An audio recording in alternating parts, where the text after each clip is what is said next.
এবার এসএসসি পরীক্ষায় ফেল করেছে ৩ লাখেরও বেশি শিক্ষার্থী। শিক্ষকদের পাঠদানে অনীহা, পারিবারিক অভাব এবং উপবৃত্তি না পাওয়ায় পড়াশোনার সুযোগ কমে যাওয়ার মতো কারণে ফেল করার ঘটনা বেশি ঘটেছে। পরীক্ষার্থীদের খারাপ ফলের কারণ অনুসন্ধান করতে গিয়ে উঠে এসেছে এসব তথ্য। আরো জানাচ্ছেন বিপ্লব আহসান। আমার মেয়েরা কেন খারাপ করছে জানি না, সবগুলো বিষয়ে ভালো লেখাপড়া ছিল, অনেক কষ্ট করে লেখাপড়া করাইতেছি। সরকার যেভাবে অনুদান দেয় সেই অনুযায়ী স্কুলের পরিবেশ, কোনো টিচার ঠিক মতো ক্লাস করায় না এবং যারা আমাদের শিক্ষিকা আছে তারা ঠিক মতো ক্লাস করায় না। যেখানে 5টা থেকে 6টা ক্লাস হওয়ার কথা সেখানে মাত্র 2-1টা ক্লাস নিয়ে ছুটিয়ে দিয়ে দিচ্ছে। আমরা যারা শিক্ষক এই স্বল্প সময়ের মধ্যে আমরা খাতাটা মূল্যায়ন সেইভাবে হয়তো করতে পারি নাই, যে আমার প্রতিষ্ঠান অন্যান্য প্রতিষ্ঠানের একটা ভালো ছাত্র A+ পাওয়া ছাত্র অনেক সময় কি একটা বিষয় ফেল করতেছে। এবারের এসএসসি পরীক্ষায় দেশের 51টি শিক্ষা প্রতিষ্ঠান থেকে একজনও পাশ করতে পারেনি। কারিগরি বাদে 10টি শিক্ষা বোর্ডে অকৃতকার্য হয়েছেন 3 লাখের বেশি শিক্ষার্থী।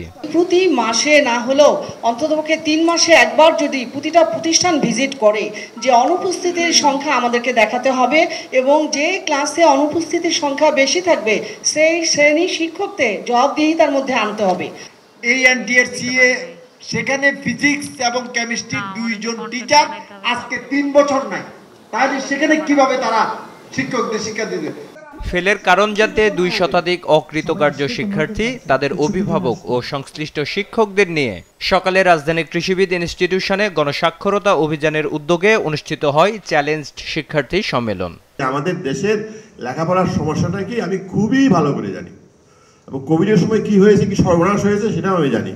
সবার আমরা বলি সর্বনাশ, বাচ্চাদের হাতে স্মার্টফোন দেওয়া যাবে না, বাচ্চাদের হাতে স্মার্টফোন দেওয়া যাবে না, স্মার্টফোন দেওয়া যাবে না, তারপরে সবার হাতে একটা করে স্মার্টফোন দিয়েছি, ঠিক কিনা?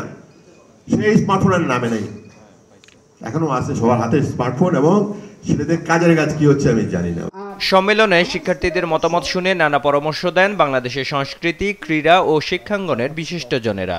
একটা হচ্ছে না বুঝে মুখস্থ করবে না, দ্বিতীয় হচ্ছে যেটা পড়ো সেটা বোঝার চেষ্টা করবে কি পড়ছো, তৃতীয় হচ্ছে না বুঝলে চিন্তা করবে বুঝলাম না কেন, এবং প্রশ্ন শিক্ষককে করবে বা অন্য যাকে পাও তাকে প্রশ্ন করবে।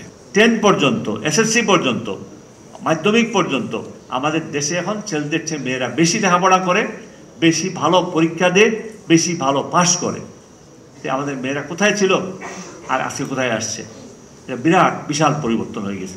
এ সময় শিক্ষার্থীদের উপবৃত্তি, শিক্ষকদের চাকরি সরকারিকরণ, শিক্ষকদের প্রশিক্ষণ, কারিগরি শিক্ষার উপর জোর দেয়া সহ অভিভাবকদের করণীয় নিয়েও আলোচনা হয়। বিপ্লব আহসান, মাছরাঙ্গা সংবাদ, ঢাকা।